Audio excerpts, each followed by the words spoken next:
Alright guys, I know it's been a while since some of you have seen me, especially on YouTube. On Twitch it might have been the same as well. I know that I've been gone a little while. That's because I had taken a vacation to go visit family. Anyway, I'm back now, and if you guys are ever wondering where I am over on YouTube, I'm always on Twitch when I'm home. I stream 5 days a week. I've been doing that for years now, so hopefully you guys will head over to the Twitch to check out the content. Real quick, I wanted to do an update on what I'm doing. So recently I've gotten back into Path of Exile. I've actually been doing races for prize money. Not won much yet, but I did win a little bit of stuff in some races, so I'm going to be doing a lot of that for the times to come, especially since the new update comes out today, literally in like 50 minutes. I'm in the queue right now to log in. 50 minutes away before this goes live. We're just waiting. So real quickly, I wanted to record a guide on what I'm going to be doing. So I'm making a Hierophant, which is a Templar ascendancy for one of the new characters, or one of the new skills called Reap. As you see here, it swings a giant scythe that gets cast. There's a physical hit and then a dot over time, both physical. And so this is a really cool looking skill. I think it maybe won't have the best clearing. I think with faster cast speed than this here, and with potential on the spell cascade, which will cast it like 2 or 3 times. I don't know if this is what they're using. It doesn't look like they're getting spell cascade. Oh, maybe they are. So this would give pretty good clear with some more cast speed, which I think we should be able to do with the Arcane Surgeon stuff. We're going to be trying to do a Hierophant with this. And the reason I'm doing Hierophant is not because I think it's the best scaling for this spell. Let's quickly tab over to what I'm doing with my Hierophant.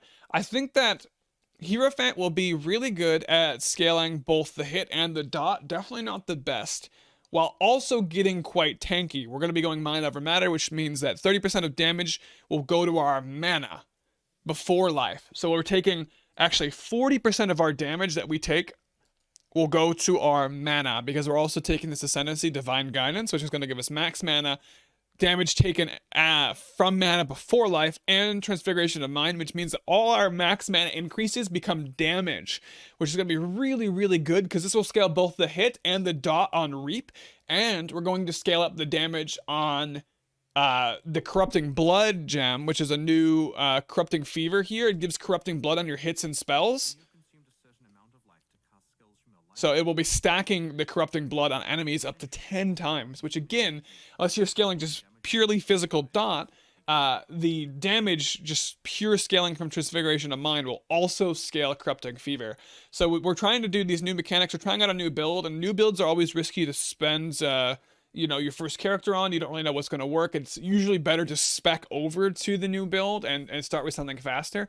But I'm going to go right away, right to using Reap. And as you see Reap here, the spell gem has a pretty big life cost. And so right away, if I'm going to self-cast this, there are ways not to cast this and you avoid the life cost. But if I'm going to self-cast this, which I do plan to do, we know we need to offset all that damage we're doing to ourselves. So the mind over matter mana stuff, that's not going to affect our life at all. That's not going to regen or take the damage from our mana before our life. What this is going to do, though, this is going to allow me to stack a ton of mana, get damage, get defenses from mana, and then also get regen with the agnostic. So I'm getting effective life from mana. I'm getting damage that scales both the hit and the dot on Reap from mana. And I'm getting life regen to offset the cost of Reap from mana. So this says maximum energy shield is 0. So we can't use energy shield. We'll never have any with this node. That doesn't matter because I don't plan to anyway. While not on full life, sacrifice 20% of mana per second to recover that much life. And so the character I have set up here has just pretty trash, like tier 3. Like, it has relevant stats, but these tiers of stats are like 3. So this is like items that you'll pick up off the ground. Like, look at this shield here. It's just got 3 stats, and it has like a medium life roll, a crafted mana roll. So this is exclusively a character with the items you'll just find by picking up and not even trying to intentionally craft yourself. So as we actually get, this doesn't even have mana on it at all. It says mana regen, but that's a craft. Like, as we actually start crafting good items from Harvest or Essences. I think Essence farming is going to be really good in Hayward Hamlet, as well as Harvest in Hayward Hamlet. It's probably really focused on Harvest. We'll get better items than this. This is like literally just entry level. Look at this belt. 33 life, 42 mana, 29 fire res.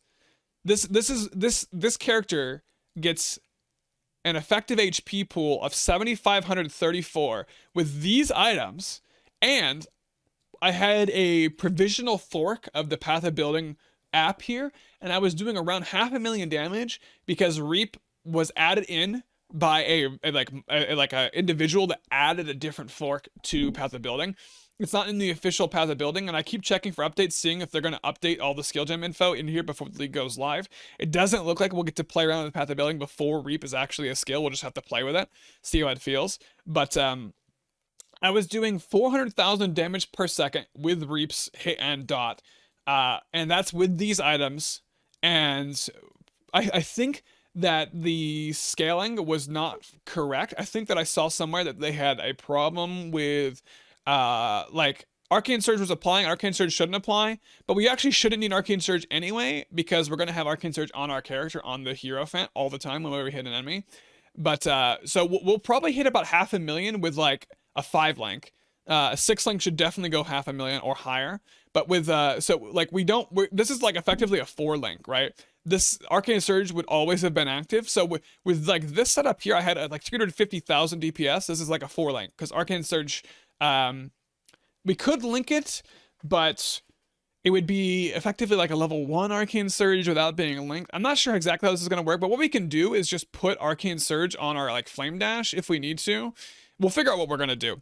Anyway, but yeah, we had really, really good damage with just like this super average gear just off the skill tree, like nothing special here on the page. We did have a Sulfur Flask, which gives increased damage, but these are pretty easy to find. You get them from quest rewards. This is not even rolled very well.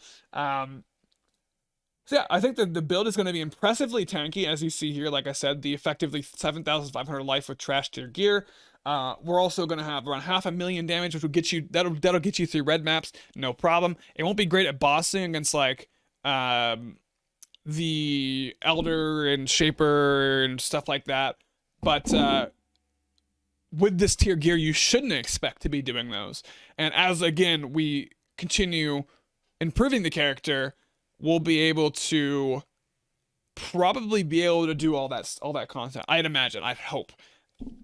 We'll have to see. But if not, again, we should be able to run through red maps, grind out some gear, grind out some items, and then easily get into content that'll make us more money. But yeah, this is the tree so far. So we grab, you know, the Agnostic and Mind Over Matter. You probably don't get those too early. We actually have capped block chance against attacks and then 62% spell block with Glancing Blows. So we have another form of mitigation, which I don't think is showing here in the calcs. I mean, it shows that I have the block chance somewhere. Where did that go? Yeah, right here. It shows that I have the block chance, and I take 65% of damage from blocked attacks, but I don't think it's showing that on my effective hit pool. I can effectively take a 19,000 hit and survive, I think is what it's saying, right? 53, I could take a 53,000? Without the flask active? Oh, from fire.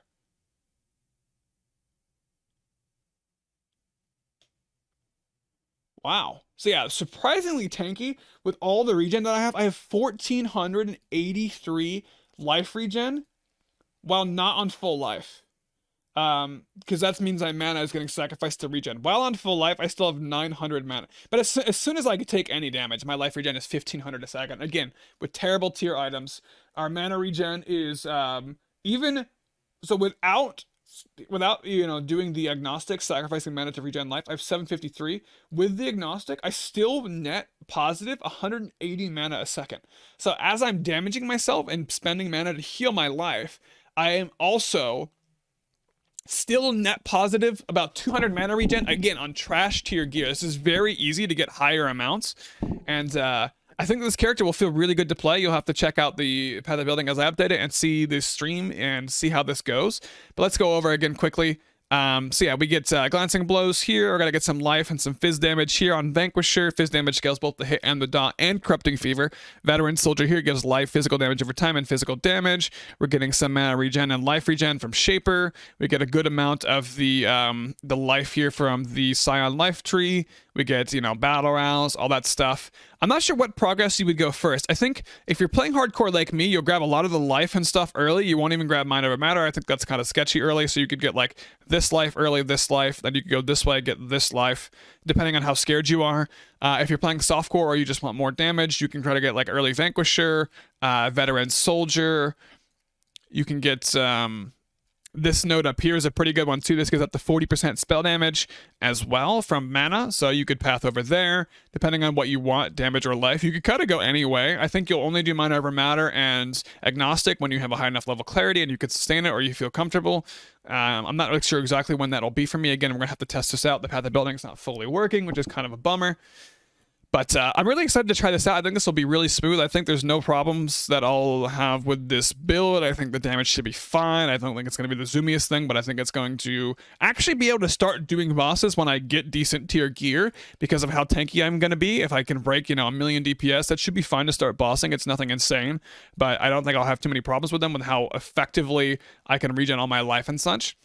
Yeah, again, I'll go over the ascendancy really quick. So I think early on, you're going to take Divine Guidance. I think that early on, this is still really good. It's a lot of damage. It's a lot of effective life. And you can grab Mind Over Matter after you hit this node when you ascend the first time, I think. And then probably second, I would go Arcane Blessing for the increased effect of Arcane Surge on you and then getting it all the time.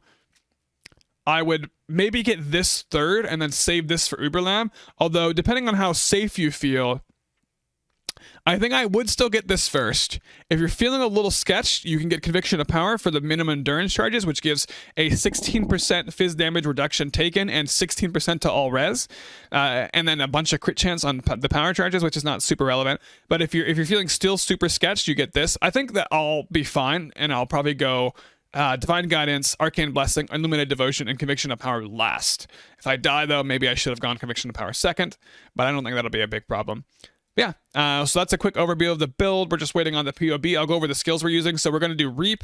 We're going to do Brutality. I don't think we'll need Arcane Surge linked as a gem here. I'm not 100%, but I'm going to do the new spell gem, the Cruelty support, which is going to give us more damage with hits, and depending on how big the hit is, it'll give us Cruelty, which will give us more damage over time with supported skills. So the bigger the hit, the bigger the dot as well, and it also scales the hit and then helps scale the dot. So very, very good support kind of made for these gems. Probably instead of Arcane Surge, and then Efficacy is a pretty good one, and Controlled Destruction would be like our 5 link. A 6 link, we probably would, if Arcane Surge isn't working right, we'll slot it in on the 6th length, or we could try Swift Affliction. It will make the dot end quicker, but I think it's still a lot more damage. Again, we can't really test it. Reap's not really in here. Our guard skill setup will have Arcane Cloak, Second Wind, Flame Dash. We should be able to sustain, again, we should be able to sustain Second Wind, Arcane Cloak. I don't think we should have any problems, but if we do, we can link like some Mana Leech or something on like Righteous Fire. I'm not really sure. We're going to have a Stone Golem here. Vol Righteous Fire, which is not even enabled right now. If we do enable it, we actually do apparently lose some mana, but again, this is trash tier gear. We could have a Divine, or we could have a Mana Flask. What is the one that doesn't run out? There's one of those that's, I forgot what the name of it is. There's a Mana Flask that doesn't stop even when you hit full mana. So we could just do that to sustain it. We're actually still sustaining the... We still have a total net regen of 1,000 life a second with Righteous Fire active, without like a Sapphal's Frame or anything, raising our max fire res. So I think it's pretty safe to run the Righteous Fire as well. Enduring Mana Flask, yes, thank you, skills. I think pretty easily we'll be able to sustain this. We have Clarity, we're going to have Vitality, we're going to just reserve mana. We're reserving 500 mana out of our like 5,000 mana. I think it's fine. It's effectively cutting our life down, but the life regen and the mana regen from Clarity is just more defense than the 500 mana we're reserving. And then we'll have a Stone Golem for another couple hundred life regen a second. It's 100 more. I don't know if we really need this. Like, I don't think we do. So yeah, if we're having problems sustaining Righteous Fire, I think we could just stick Mana Leech on it. I don't know if that would really work, but it probably does. I'm not really sure. We'd have to test that out.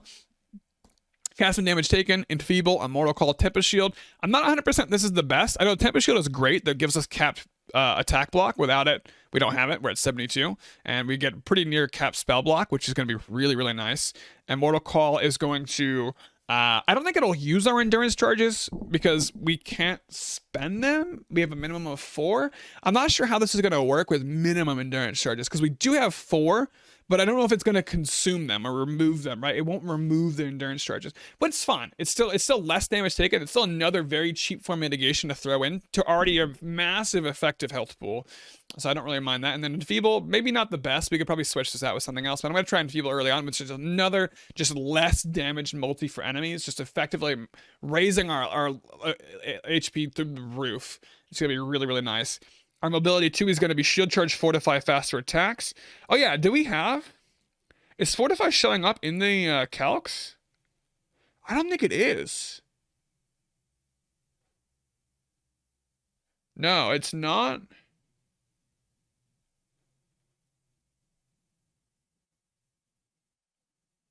I don't think it is, yeah. So we should have fortify. So our life is even bigger. So we'll have a shield charge, fortify, faster attacks. So this should be another way to like just dash around the map, but also just get a fortify up. I don't think we even need fortify. Like you might be able to work around this later on and not have this, but I think this is fine. This is another mobility skill that's going to make us pretty tanky. On top of our already big tankiness, and it's not a very big investment. Again, it's like I said, a mobility skill. And then the corrupting fever, again, we can't see the numbers on this at all. Although, I mean, you have seen the numbers. We can't like factor it into my build. It would be nice, but we'll just switch Herald of Agony here for corrupting fever when I get a chance. I think Unbound Ailment should work. I believe it's an ailment. So increased duration of corrupting blow, which is really nice. It makes it way easier to stack to 10 and deal 30% more damage with ailments. That's huge. Corrupting blood has big base numbers. Swift Affliction is going to do more damage over time, but reduced duration, but then we have increased duration. Again, I think skill effect durations will be really good on Corrupting Blood. We really want to stack to 10, because that's like base 3,000 damage per second with 10 before all our modifiers to damage and stuff. So I think this is going to help us push to like a million damage, but we're not going to, again, get to see until all this gets updated, and I keep checking. No luck. But yeah, if you have any questions or if I skipped over anything, if you're curious, again, the items are trash. You don't need to look at these. You should be able to find better stuff on this, honestly, for like a chaos. But even on the ground, you could probably find better stuff without intentionally trying to roll these. There's nothing of note here. This is all items that I don't think are even worth a single chaos, to be honest. I just really wanted to see how easy this would be as a league starter. I think it's going to be very, very good. Again, if rape feels bad to play, it's going to suck. It says that our dexterity required is 155, but that's actually not true, I don't think. I mean, that's if we're using Swift Affliction. We could just put it on the weapon slot. Wait, no, what is 155? Oh, Herald of Agony. Yeah, I'm not even using Herald of Agony, right. So yeah, our dexterity required to be 100. So, I mean, we'll have to get a bit more dex, but we can get that from gear. Again, our gear is just poo-poo. But yeah, this looks very, very survivable. Cat block, effectively 7,500 life with trash gear, tons of regen, tons of mana regen, fine res. Actually, have I... Yeah, it should be like on Act 3 resistance, I think. I'm not sure where you changed that. Either way, this should feel really good to play. It's really good, again, just really hinge on Reap. But if Reap's not good, maybe you could trig Sanguinate. If Sanguinate's not good, we'll have to find something else. We don't really get to play around with that, honestly. It'd be nice if the POV would be updated, but oh well. Yeah, that's my build. If you guys have any questions, again, let me know. I'm pretty happy with how this looks. I've not played a Templar in years, so I'm hoping this will be nice. Oh, this is actually my damage against a boss. I didn't realize I had this checked. So my damage against packs, I think, will be even high. I mean, again, I can't really see, but I didn't realize I had that set, the standard boss. But yeah, I'll be streaming this all on Twitch if you guys are curious, and I'll see you there.